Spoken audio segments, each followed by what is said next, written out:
Students, welcome my YouTube channel. आज आपको कुछ टिप्स और ट्रिक्स देने वाला हूं। एमडी गेट के लास्ट टाइम में कैसे प्रिपेयर करोगे, रिवीजन कैसे करना है, बायोलॉजी भूल जाते हो उसको कैसे प्रिपेयर करना है, फिजिक्स कैसे सॉल्व करनी है उसका रिवीजन कैसे करना है, केमिस्ट्री रिवीजन कैसे करना है, जो चैप्टर्स अभी आपने कवर नहीं किए उनको कवर कैसे करना है, सारा बताने वाला हूं।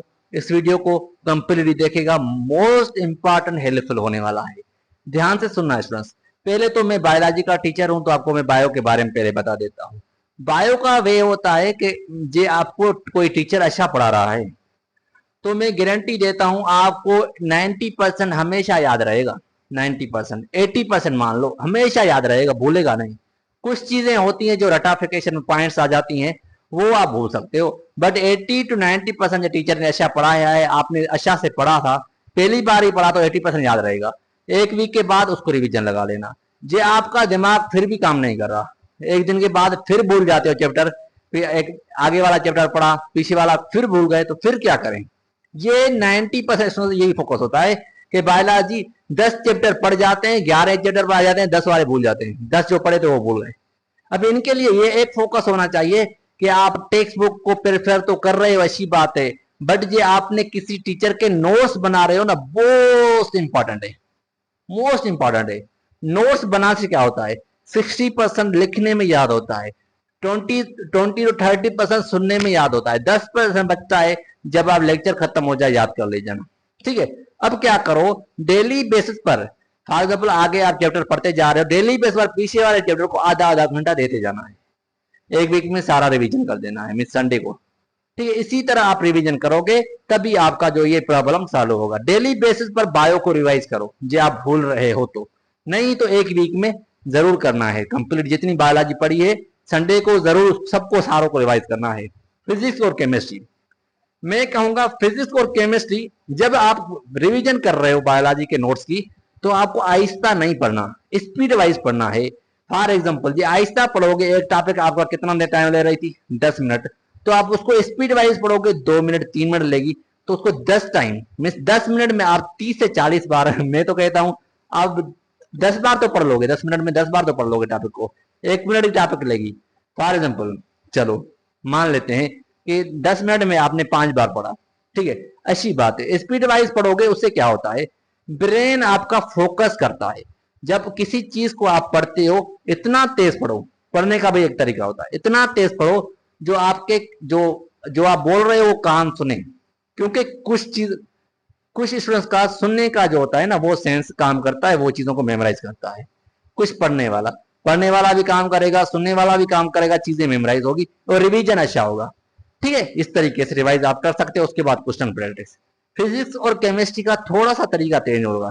फिजिक्स और केमिस्ट्री जो आपने पढ़ा हुआ है, फार्मूले याद है, कॉन्सेप्ट याद है, तो नोट्स बुक को भाई साइड में रखो। नोट्स बुक उठाने की जरूरत नहीं है, टेक्स्ट बुक उठाने की जरूरत नहीं है, कोई रिवीजन करने की जरूरत नहीं है। भाई क्वेश्चन पर आ जाओ, टेक्स्ट बुक नहीं उठाना। फिजिक्स और केमिस्ट्री में जब भी रिवीजन पर आओ, मैं आज एक स्टेज जो बता रहा हूं फिजिक्स और केमिस्ट्री के लिए, तो याद रख लेना, ये आपको जब एमडी गेट में बैठोगे बहुत काम आने वाली है। फिजिक्स और केमिस्ट्री में नोट्स बुक को टच नहीं करना जब रिवाइज कर रहे हो। रिवीजन का मैं जो तरीका बता रहा हूं वो फॉलो करो। क्या करो, फिजिक्स जब केमिस्ट्री आपने पढ़ लिया, फॉर एग्जाम्पल आपने स्टोचियोमेट्री पढ़ लिया, एटॉमिक स्ट्रक्चर पढ़ लिया, केमिकल बॉन्डिंग पढ़ लिया, ये आपने 3 से 4 चैप्टर अभी कर लिए। ठीक है, हल गैसेज एक्सचेंज कर लिया, सॉलिड कर लिया, लिक्विड कर लिया, थर्मोडायनामिक्स कर लिया, क्या बताऊं, केमिकल काइनेटिक्स कर लिया, जो कर लिया।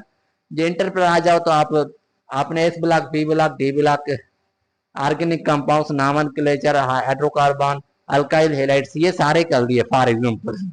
ठीक है, रट कर आया हूं भाई, आपके चैप्टर से रट कर आया हूं। ये आपने कर लिया, तो अब क्या करोगे, अब इनको सबको रिवाइज तो नहीं करोगे बैठकर, क्या करो, बुक उठाओ जिससे आप क्वेश्चन प्रैक्टिस करते हो, या एक बुक होना चाहिए जो क्वेश्चन प्रैक्टिस के लिए।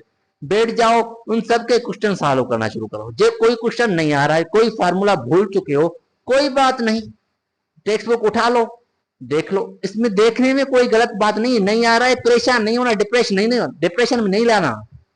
देखने से क्या होता है भाई, कोई गलत बात नहीं है, ये ठीक बात है, आप सीख रहे हो, ये अच्छी बात है। अभी भूल गए क्वेश्चन को पढ़ा, उसके कॉन्सेप्ट को समझा।